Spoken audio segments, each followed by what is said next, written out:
What's up guys? I'm doing a deal breakdown on our first BRRRR property. So what is a BRRRR? So it's buy, renovate, rent, refinance, and repeat. It's an amazing strategy for, fixing up, basically flipping a house and then turning it into a long-term rental after you get it done. So we did this on a 5-unit. It was a 4-plex and a single family house all on one lot. Amazing property, but it was in very bad shape. I mean, it was just so rough, run down, low rents. It was only getting $2,000 a month in rent. The single family house wasn't even rented out. It was fully gutted, no kitchen, holes in the drywall. I mean, just crazy. The 4-plex, I mean, there was siding falling off. It looked like the deck was about to collapse. Some of the tenants, I mean, they left the place trashed.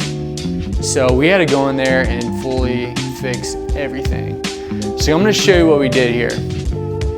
So we bought the property for $350,000. So purchase was $350,000, rehab was $100,000. And that was turning over all the units. That's rehabbing the single family house, inside and outside of the 4-plex. Loan fees is about $50,000 right there. So that's hard money fees. So what I did was, I got a hard money loan, a short-term loan, that had a high interest rate, 10%. And so I borrowed that for a year. So paid cash, $350,000, hard money, 10% interest rate, 3% origination fee. So that's what these points are, this $50K. So all in, what I owe my lender is $500,000 at the end of all that. So that's where you get the $350,000 plus 100 plus 50, $500K. So after getting all that done, all the work done, what we did was we rented it out. So we got all new tenants because they had to move, unfortunately, because of the extent of the remodel. There's so much work we had to do. We couldn't do it with them living there, with getting permits and all the structural stuff. So unfortunately, the tenants had to move. And so after we got it fixed up, got all new tenants, increased the rent, and that's where we're over here. So you can see the new income was $9,000 a month.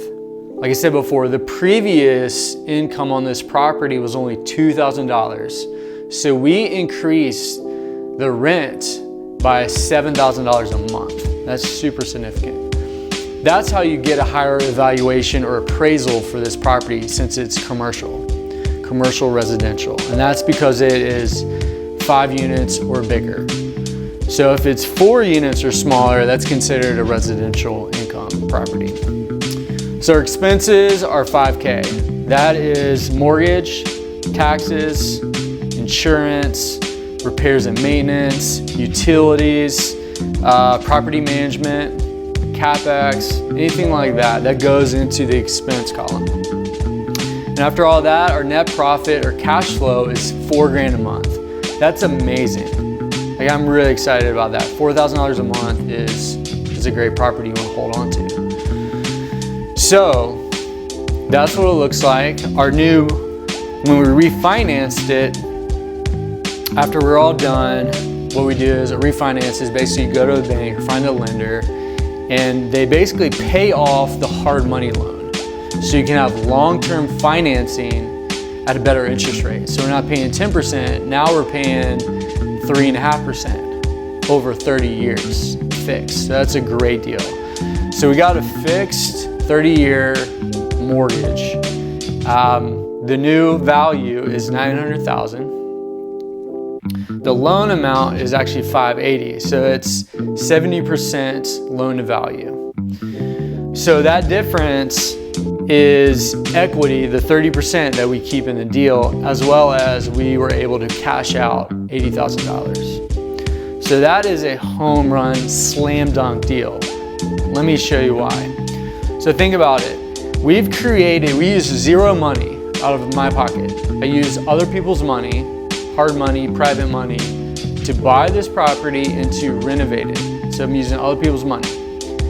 And then we added so much value that it created a new value, bringing it, $400,000 above what our all-in is at. So that's a big jump. So we created all that equity in it. And what's beautiful about that is it creates more opportunities. So one, down the road, if I ever want to pull out money, I can, or if I want to sell the property and do a 1031 exchange, we could sell it and move all that equity into maybe a bigger property. So that's one, amazing thing about real estate. And not to mention, we have, this amazing cash flow. Essentially that's $48,000 a year that we're making passively. I've got a property manager that deals with it, and I maybe spend,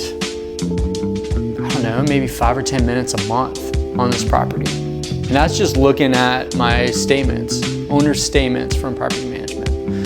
So the BRRRR is amazing. I highly recommend it. It's a great way to leverage and use other people's money, especially if you don't have a lot of cash. If you're making millions of dollars every year and you've got a lot of cash you're sitting on, it makes sense to buy properties by throwing down, a big down payment.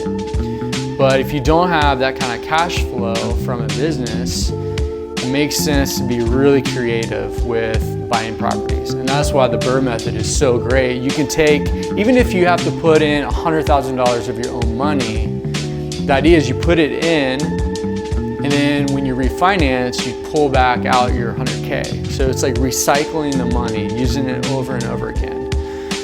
If you're able to get it 100% financed like I did with hard money, that is the best way to go ultimately. But if you need to put some money down, it's not the end of the world, especially if you can pull it out at the end. So yeah, this is the deal. BRRRR method, highly recommend it. If you have any questions, leave a comment. Make sure you subscribe and like. Appreciate you guys. Want to keep sending more content your way.